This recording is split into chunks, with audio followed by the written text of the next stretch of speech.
Mahal mo pa ba?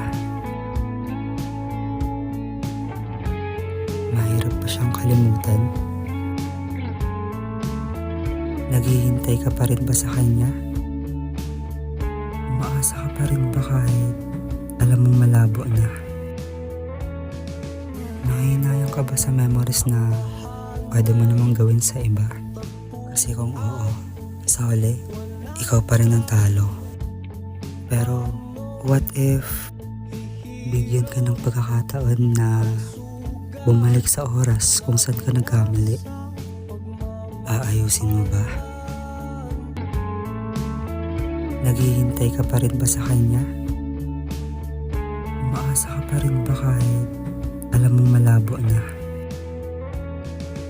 Nanghihinayang ka ba sa memories na pwede mo namang gawin sa iba?